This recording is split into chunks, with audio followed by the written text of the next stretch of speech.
Hey ladies and gents, Brett Miller here again, back with you finally, Metal Guitar Academy. Just doing another quick lesson here about a cool little topic that I like to talk about, and I don't hear about this too many other places. It's a nice way of saying that you'll find this interesting. So, I like to call this every wrong note for guitar ever explained. So I'm sure you've had the experience where you've been playing over something, whether it's a jam track or playing with other people, or maybe just you're playing a solo, and you hit a note that just sounds really bad. And there's no way to explain it. You can't say, well, I was just playing the raised 13th. No, it just sounds like crap and you hit a wrong note. We've all done that. Happens to everybody. So why is that? What's making it sound so bad, and how can we take steps to head that off to avoid it? So hopefully it happens less. It's never going to totally not happen for you. I don't care how good you are or how long you've been playing. But why is it, and what's a simple kind of elegant, let's say E equals MC squared reason for every wrong note you ever heard? And this is, in a description, it's guitar, and of course we play guitar. But this is for anybody. I don't care what instrument that you play. So let's try it out. I'll do some tabbing here too, probably. So here's a good example. I've got a little jam track here loaded up. This is just a C major chord over and over again. Okay. Now I'm going to play a couple notes here. 1, 2, 1, 2. Here's an excellent sounding note. Uh-oh, pretty horrible, right? Here, I'll try and do better. Here's another one, right? Here we go. Uh-oh, it's about as bad as it gets, right? Okay, so what was going on there? Well, kind of the E equals MC squared of every bad note has to do with this. And it is strangely simple. Okay. What are the notes in a C major chord? Well, C, E, G. Now there's plenty of Metal Guitar Academy material where I talk about chords. In fact, there's a whole big, long course on there all about chord building and understanding chords and all that good stuff. So I'm not going to get exhaustively into that right now. But you just trust me for right now. The notes in a C major chord are going to be C, E, G. Okay? Now, it just so happens that the sound of a wrong note really comes down to this. If you play and hold, okay, which is important, or hold even for a little bit of a time on a strong beat, okay, say beat 1 of a measure, just to make it easy here, okay, it will sound just plain wrong. Okay, this is a very simple concept. So simple, in fact, like I said, that a lot of people just don't think about it. But those two notes that I played, okay, check this out. Luckily, this track just keeps playing the one chord over and over. All right, I played a C sharp. That was the first one that was really bad. I guess I did it right here before. Let's hear it again. Okay, C sharp. Notice that's going to be a half step above one of the chord tones here. All right.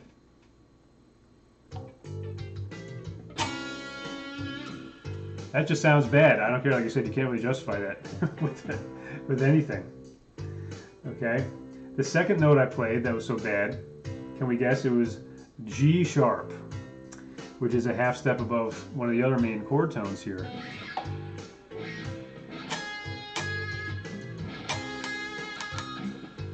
Pretty awful.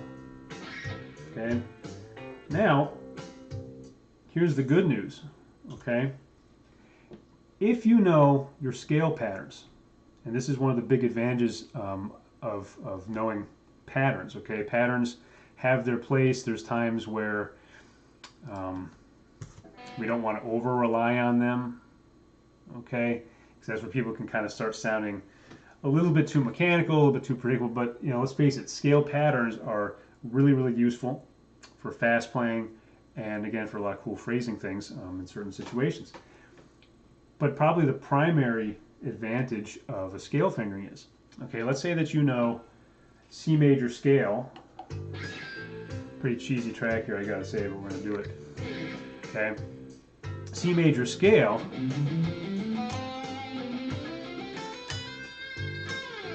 You're pretty safe there, right? If you play that all over the neck and you know the patterns,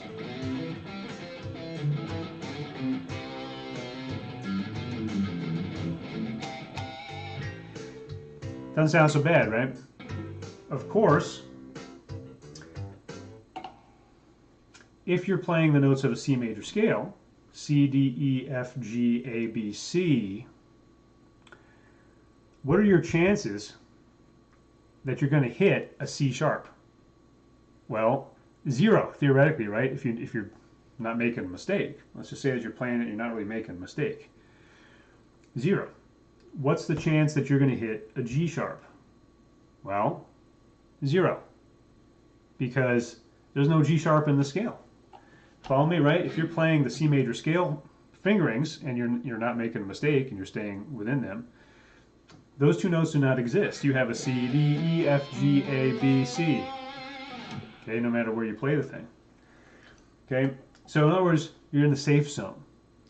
You're not going to hit that C sharp or the G sharp. Now, notice I left out one of the notes. Okay. E, that's a chord tone. What's a half step above E? F. Here we go.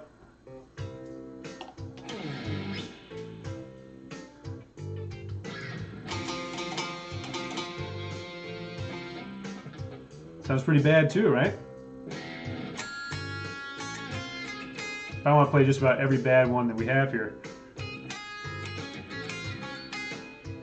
Totally out. All right. So what's the interesting part here? Do we have the note F in a C major scale? And the answer is yes, we do. Right? So this explains why, if you have been playing over a jam track or a song and you're improvising or whatever, and you know for a fact that you're not making a mistake, you're not hitting notes outside of the scale, okay, you're just playing, say, with the C major scale, you can still have some situations where if you hold a note, okay, you hit it and you go, ooh, and you just pull away from it because it just does not sound right, okay, and you may have wondered, well, wait a minute, I'm using the scale that I'm supposed to be using. I'm using a jam track or whatever that you're playing over that is in that key. A key just means scale, right? So what's the problem here? Why does that sound so bad? That's why. Because you could be playing, say, C major, and if you accidentally hit that note, ooh, it doesn't sound so good. That's the F. You kind of want to go like, kind of pull away from it, or those two notes sound perfectly fine, right? And so again, you didn't do anything wrong.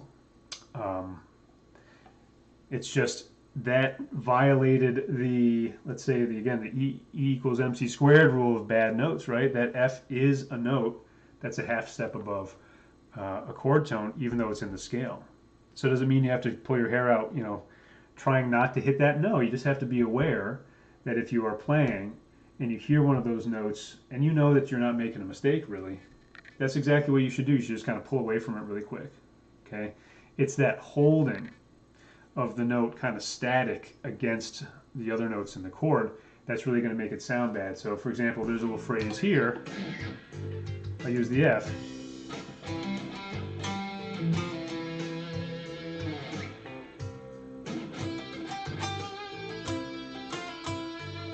perfectly fine. The F, you know, works perfectly nicely there, but it's not the note itself, it's how we're executing it, right? So that has a lot to do with phrasing. But that's why. So I don't want you to feel like you can't play the F or whatever, you know, note on the scale. Now that being said, I know this track is only one chord here. Let me see if I can just pull something up here that's just going to be sort of a more normal kind of C major track. All right. Here's one. Elevated jam tracks. This guy's got the best jam tracks, by the way. So, okay, now here's some chords. Okay. All these chords, again, I'm not going to get exhaustively into this, but all these chords that we're hearing, they are just made from the notes of the C major scale. Okay, so we got a C major here. Now let's see what the next chord is going to be. C again. Here we go. A minor. Okay. So what are the notes in the A minor chord? A, C, E. So again, there's an E in there, right? So if you hit that F, that's a half step above the E. That's not going to sound very good either. I'll see if I can catch this quick. See, it's like you want to pull away from it. It's still in the scale, you didn't do anything wrong, but that would not be the best note to hold. Now check this out. Here is the next chord, conveniently enough, F major, F-A-C. Now if I hold the F, of course that's going to work, right? Because that's actually a chord tone. So it's not like F is inherently bad, but my point here is, here, we'll try it.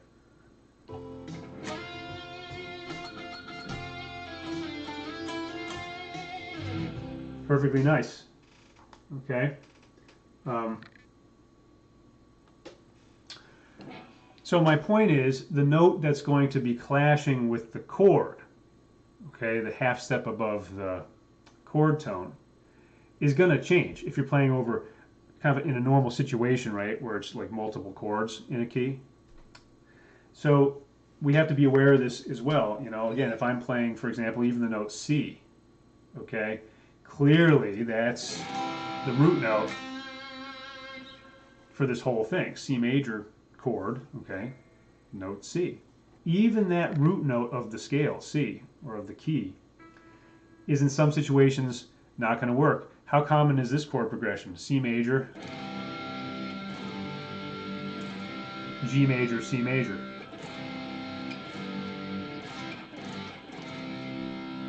Okay. For everybody just joining me now, guess probably wrapping up pretty soon, but this is just about every wrong note ever explained. So if you're just joining now, make sure you kind of watch the replay. All right, so you get the gist of it here. But look, what are the notes in that G major chord? G, B, D. Okay, look at this, B. B is a chord tone,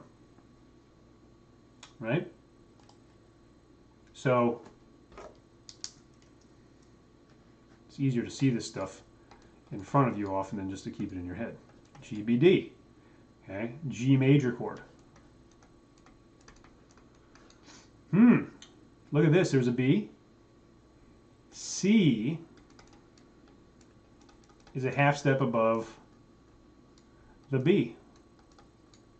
So the very root note of the scale that you think is going to work all the time, C major, okay, C, is not going to work over that chord. Which again seems pretty shocking. I guess if that's the worst problem in your life, you're doing pretty well. But it's still pretty shocking. Okay, now there's no G major in this track here, but if I play G major and I find a C somewhere, let's go C and B at the same time. You see? So that's not going to work over the G major. So it's sort of a rolling bad note, so to speak, as you move through the chords. So again, what does this mean? Does it mean you have to lose sleep over it and worry about every single note? No. But be aware, you have to rely on your ears as you're playing this stuff. And if you hear something that doesn't sound good, don't assume you made a mistake or something. You didn't. It's just you got to react immediately, kind of pull it away. All right.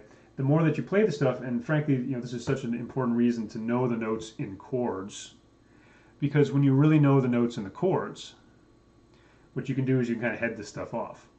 If you know you're playing in the key of C major and you're using your C major scale, and you're very clear in the fact that, oh, G, B, D, right? That's the G major. Well, if you know what G major is coming, you'll kind of be able to head it off, and you'll be able to consciously not land on a B in that case and hold it, right?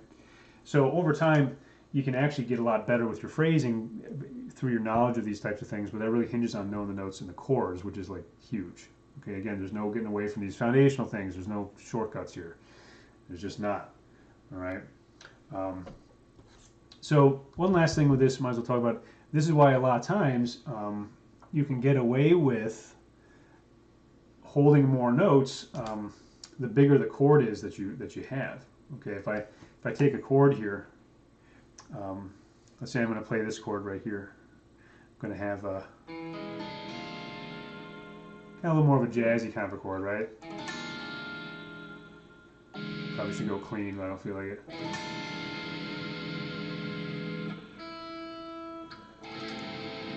You might hear a progression like that a little bit.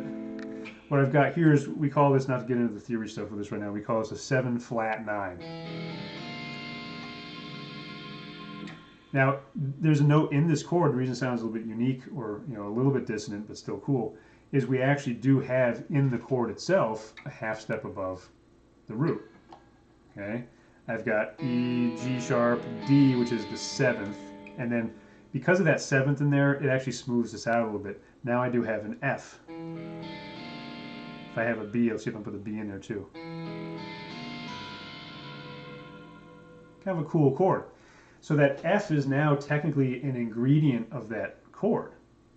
So if I was soloing over this chord, okay, what we just talked about doesn't really apply anymore, because technically now that is a chord tone, right? That's part of your chord.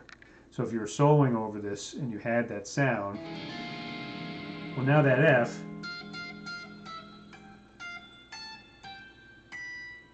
is going to be fair game. Okay, so some of these bigger, we just call them jazz chords, right? Just extended harmony chords.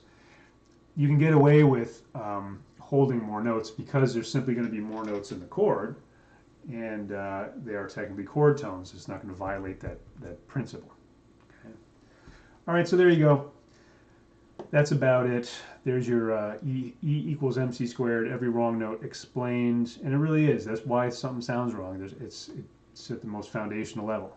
Okay, so I hope you find that interesting, and hopefully I'll be back with you pretty soon for another topic. Okay, take it easy, guys. Keep on shredding.